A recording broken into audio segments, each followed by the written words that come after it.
G'day everybody, how you going today? It is so good to see you. And today, well, we are talking about the exciting new releases from Fuji. What a big Fuji day it is. And we have the X-H2s, which is a stacked sensor, 40 frames per second monster. And it's almost the cheapest one on the market. That is stacked sensor camera, only to be beaten by the Olympus OM1. More coming soon on that. So what's this camera all about? Of course, the other stacked sensor cameras we have in the market are the A9 II, the A1, the Z9, the R3. If there's any more, please let me know in the comments below. They are all more expensive than the Fuji, but of course, they are all 35mm sensors. The OM1 and the Fuji, well, they are cropped sensors, one being an APS-C and the other being micro four thirds. And look, this is a really interesting release because from my perspective, where does the future go for Fuji? Where they have made a tactical decision to step either side of 35mm, below and above. And as we can see with this slide, the sensor is an X-Trans sensor, and it is the 5HS for high speed. But also we have the 40 megapixel sensor known as the X-Trans HR, and that is going to be the high resolution camera coming in September.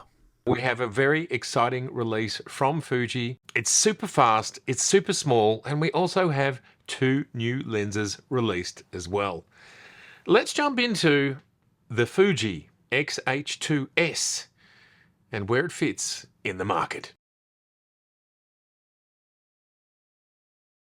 We have a 26.16 megapixel and it is the X-Tran CMOS sensor. And when it comes to storage, we have one SD UHS Type 2 as well as CF Express Type B.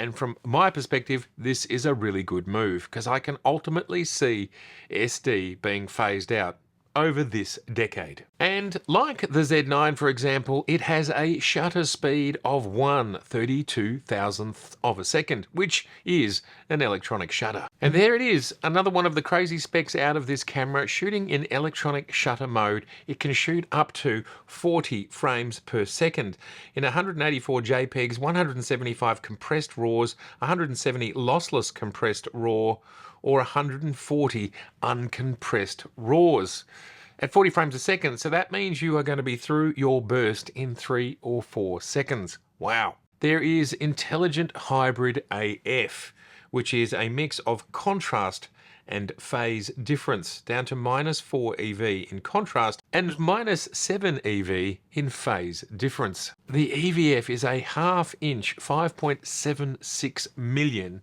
OLED monitor. And the LCD monitor on the back is a 3-inch 1.62 million vari-angle. It also, like the Z9 and many other cameras, has a 128 by 128 pixel LCD monitor on the top, so you can see some of your basic settings, even without sticking your eye into the EVF or looking at the back screen. Due to that 26 megapixels, there is a 6.2K video, maximum size 30 frames per second. It also has DCI 4K at 60 frames per second, 4K at 60 frames per second, Full HD at 60 frames per second, 4K high speed at 120, and Full HD high speed at 240 frames per second. And we get more in video with Fujifilm's unique X-Trans color array to minimize moire and false colors while also boosting dynamic range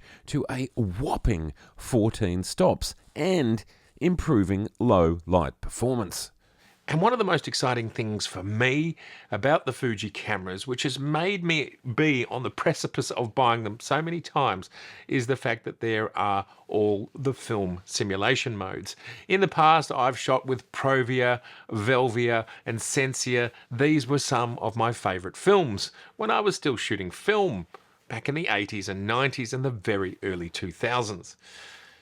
Now, some people have said to me that these film emulations are not as good as the real thing, and some people swear by them. So at some point, I will have to get my hands on a Fuji camera and find out how it feels versus what I remember from all those years ago. This new camera, it has 19 film simulations. There seems to be pretty good battery life with a CEPA rating of 720 shots in eco mode and 580 shots when in normal mode. Now there's a few weird things here that have come out with this camera. The weirdest one being the fan. This is for video recording as an extra accessory, $299 US. Vertical grip for $399 and file transfer grip, $999 US. And the price of the X-H2s, it's quite a mouthful, is $2,500 US. Yeah, not bad, not bad. And let's touch on the new lenses. We've got the XF 18-120 f4 LMPZ WR, which equates to, I think, a 27 to 180 field of view in equivalence to 35mm. And also we have the XF 150-600 f 5.6 to 8 RWR. The 18-120 is priced at $899 US, and the 150-600 is priced at $2,000 US. Now this is interesting. This lens again has an equivalent field of view, 35mm, 225 up to 900mm. That's a pretty long-ranged lens. Where does this camera fit? And I think this is especially interesting considering Canon have just dropped the R7. Both are cropped sensor cameras. One's a 1.5 crop, the other is a 1.6 crop, but they're effectively very similar. The Canon is $14.99. And this camera here is $2,500. It is a stacked sensor camera that gives us 40 frames per second, but the Canon gives us 30 frames per second, but is $1,000 cheaper. This is a really interesting conundrum, and I wonder in this time where the market continues to shrink, where are people going to land in regards to buying into a mount that doesn't allow you to grow with that mount to, say, 35mm? Basically, this camera looks to me to be an action, sports and wildlife camera. And at the end of the day, is there really much difference between 30 frames per second and 40 frames per second? I suppose there are some people out there who've got time to look at that extra 33% of files above the Canon R7, or perhaps the Sony A1. Or the Canon R3. With a tremendous spec list of 26 megapixel APS-C BSI stacked sensor, 40 frames per second shooting with an electronic shutter in RAW, with a buffer that can give you something like 170 frames. It's got 6.2K 30p and it can do ProRes HQ 10-bit 422. It's got high frame rates of 4K to 120 or Full HD to 240, and it's got in-body image stabilization up to 7 stops. Couple that with F-Log2 and the greater dynamic range, which is suggested to be up to 14 stops. There is a lot to like about this camera. It's interesting to see where this camera fits in and where it's aimed at and what they're trying to achieve. It does feel like an action and sports and wildlife camera, yet there is a lot of competition in this space, and I do think there is more to come.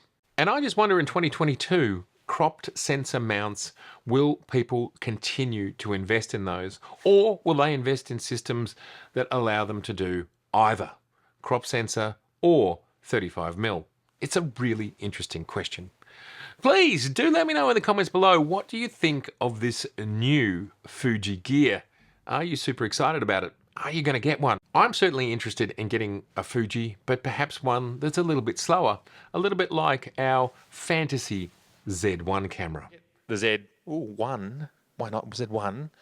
And that's its superpower. Why not give it a superpower even so it's ridiculously cheap? All right, well, I'd love to hear your thoughts in the comments below. It has been so good to see you. If this is your first time here, I would love to see you again, so please do subscribe, please share, and please like, and I look forward to seeing you very, very soon. Bye for now.